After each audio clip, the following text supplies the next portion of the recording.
Okay, this is a reaction video. This is Lawrence, Lost in the Pond.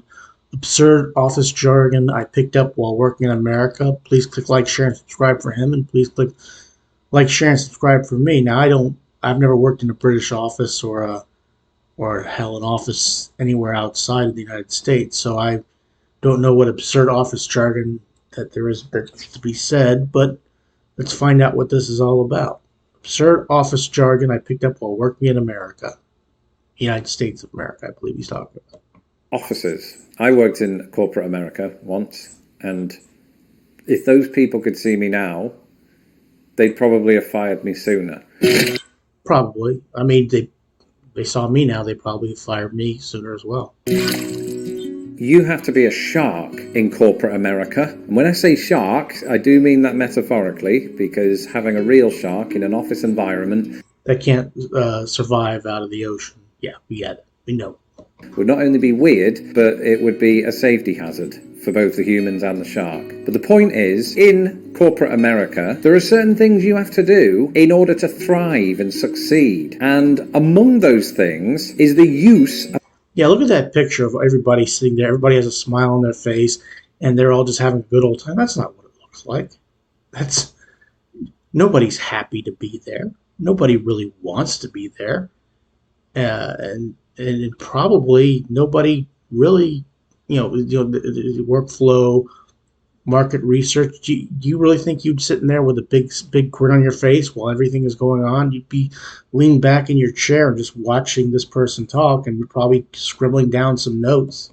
Of a language that's almost alien to those that don't know it. And going in there, I didn't know it. Now, to be fair, I didn't even know British corporate speak either. My first venture into the corporate world was here in the United States of America, where I was already getting to grip with, a different language as such. And then they throw another one at me. And today, I just want to present to you one or two, or several. 8 business phrases I only heard in the United States. Well, let's see what they are. Of these corporate phrases, so that after all this time I can get it off my chest and perhaps start to have closure on that period in my life. Let's touch base. Okay, yeah, I've heard that. Let's touch base, that's a way of let's meet sometime and talk about this. That's all that means. Let's touch base. I think it's fair to say that America is absolutely obsessed with baseball, but I've come to... I am not obsessed with baseball. I do not care for baseball. I do not watch baseball. If you ask me who won the last World Series, I have no idea who did that. I really don't. I go out of my way to avoid it. Okay, now, I have nothing against it. I don't hate it. I just don't care for it. Okay, I just don't choose to watch it. And with the amount of football in terms of American, which I call throwball, and football, which is what they play in Europe, the Arsenal's, Manchester United's, Chelsea's, West Ham's, Manchester City, those teams. I don't have time. I wouldn't have time to watch baseball, so I'm not really that obsessed with baseball. But let's touch base is something I've heard for a long time. Find that it's even more obsessed with baseball euphemisms. Right? I remember when I was about 15, I overheard some girls using the phrases first base, second base, third base. Okay, well, I won't go into what that's referring to, but yeah. Right, it was in a film, not in real. Now, most of you probably know what he's talking about there, but we're not. Life. And once I started to understand what those terms mean, I started to think that all baseball references were in fact allusions to sex. So imagine my surprise when a colleague first said to me, "Let's touch base." Now, for my British viewers, it's okay. My working relationship with Deborah from accounts was strictly professional, because the phrase to touch base just means to have a quick check-in, right? Have a sit down, a quick chit-chat about how things are going. At least that's what Deborah told me. Yeah, let's touch base is basically let's meet and talk about what we need to talk about. That's all. Get our ducks in a row. Yes, let's get on the same page. That's all that means. Let's get our ducks in a row. That's how I was always taught it was. Get our ducks in a row. Let's get everything on the same page. Another obsession that America seems to have is with animals, but specifically putting those animals into either phrases or branding, right? So think of puppy chow. I talk about that a lot on this channel. Well, the same thing happens in corporate speak when you hear the term ducks in a row. And when somebody first said to me, "Ooh, Lawrence, let's get our ducks in a row," I had to remind them that we couldn't bring pets into the office. And this became just another awkward moment for me, especially since I'd long advocated for ducks in the workplace. But he came back with, "Oh no, it just means to get everything organized in order to be prepared." And I just thought, well, why couldn't you say that then? But they can't in the corporate world, It's almost as if they use this language to alienate other people. And these first two phrases aren't just used in corporate America. Some people say these outside of corporate America as well. Or to strengthen their own sense of identity. I don't know what it is, but it all feels weird. Anyway, no ducks were harmed in the making of this video. Pink slip. Okay, yeah, your pink slip. That generally means... I always thought the pink... Well, I'll see what he has to say. I'll tell you what I think. What I was told it was. I want to hear... Instead of me giving you the answer before he gives you the answer. When I was told that I was going to get a pink slip for the first time, this was among the most exciting sentences ever, because what was this mysterious piece of paper, right? Was it a raise? Was it a Usually no. bonus? Was it $200 for passing go? I didn't know. I'd never heard of this thing. It was amazing. Anyway, this was my last day at work because... Yeah, pink slip means you're fired. That's... A pink slip means you're getting fired. They would include these slips in an envelope telling you you'd been dismissed. And for those of you asking, the equivalent form of a pink... And it usually isn't a pink slip that you get. It's just, getting a pink slip that means you're being let go. Slip in the United Kingdom is a P45. Water cooler chat is just, taking a... In most places, you get, a break and a lunch. 2 breaks and a lunch. Okay, that's what it is. Maybe 2 15-minute breaks and a lunch. Water cooler chat just means 2 people or a group of people having a chat around the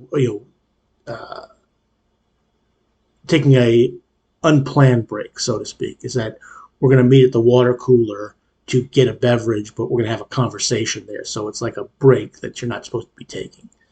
That's what they call water cooler chat. At least that's what I was told.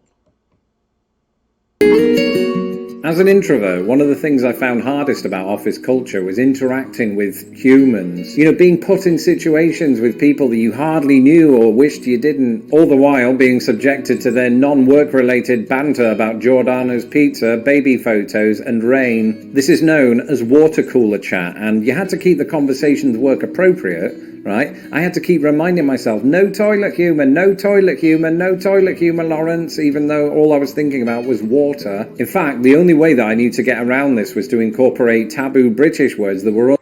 But yeah, that's also, look, water cooler chat is just people having a conversation around the water cooler is all that is. It's basically self-explanatory. Unfamiliar to most Americans. So using... But I was always told it was like taking a non-sanctioned break. You go to the water cooler, Johnny and Tammy are there, and you have a conversation with them for 5 minutes, and before you go back to your desk or go back to work. Terms like having a waz or using up all of the bog roll largely fell on deaf ears, unless your manager was really into British films, which, he was, and I got the pink slip.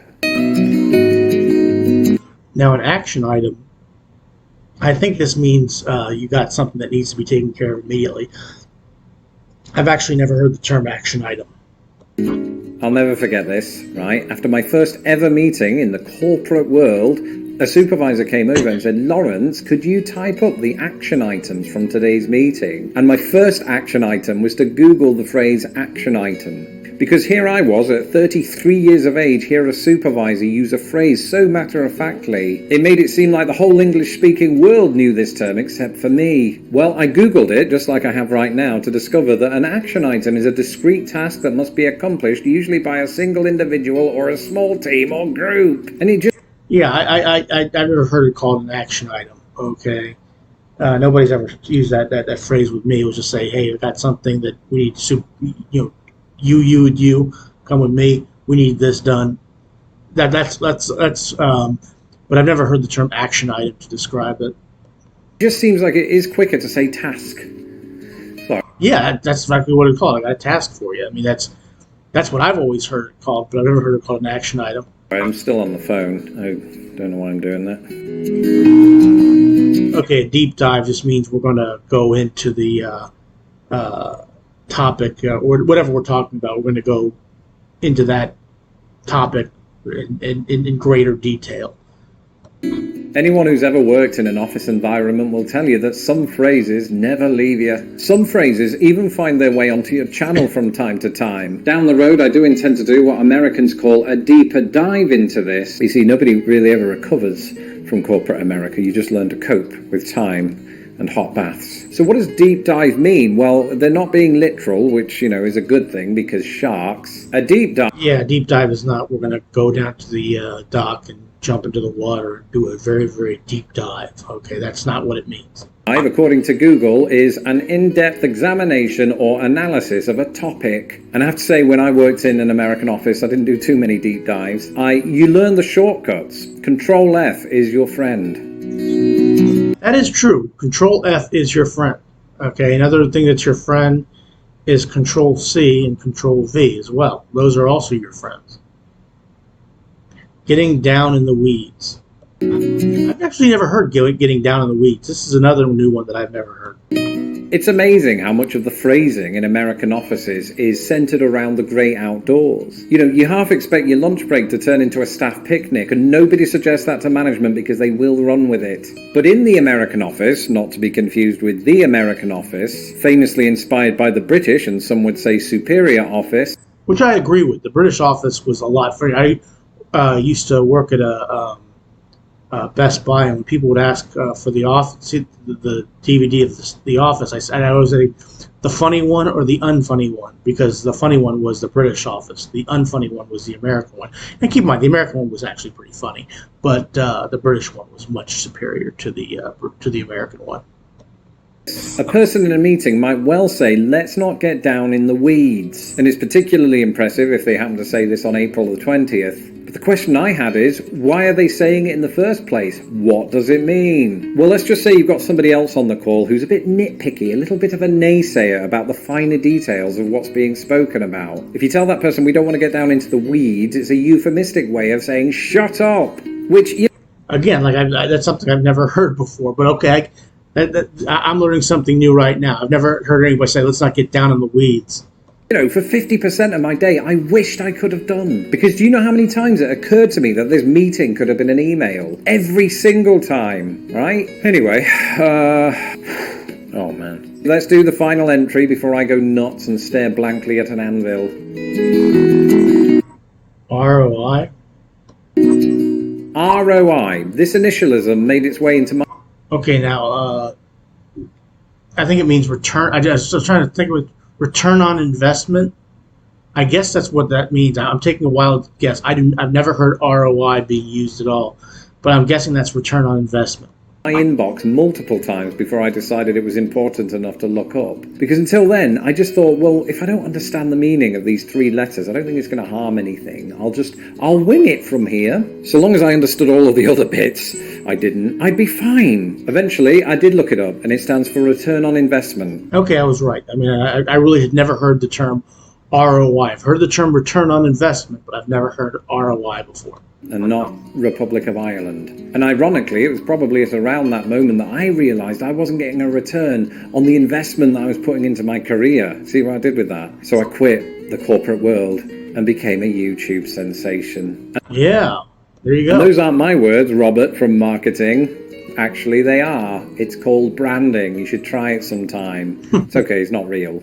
That's it for this episode. Let me know in the comments below if you've ever worked in the corporate world. I'm Lawrence Brown. You can follow me on Twitter at LostInThePondUS, and don't forget to subscribe to my channel so that my videos don't get lost in the pond. These videos are all made possible by my patrons, who I get to interact with on my secret live streams every Friday afternoon. If you would like to become a patron of Lost in the Pond, you can do so today at patreon.com/LostInThePond.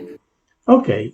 This has been absurd office jargon I picked up while working in America by Lawrence from Lost in the Pond. And please click like, share, and subscribe for him. He is a YouTube sensation. I, however, am not. And I'm trying to be. But nevertheless, like some of the things I had heard of, some of the things I hadn't. Pink Slip, you know, I was, I think thought that meant firing, but I didn't want to jump in there. I just want to hear if he knew obviously he knew what it was because he already looked it up. But like I said, I just wanted to make sure before I just blurted out and made myself look like an idiot. But no, I was right. But I was right about that. But yeah, a couple things I hadn't heard of before. But and I worked in the bank for 7 years, so I did pick up some of that office jargon, but not a whole lot. Um, Actually, no, but 68 I think I heard of. Well, whatever.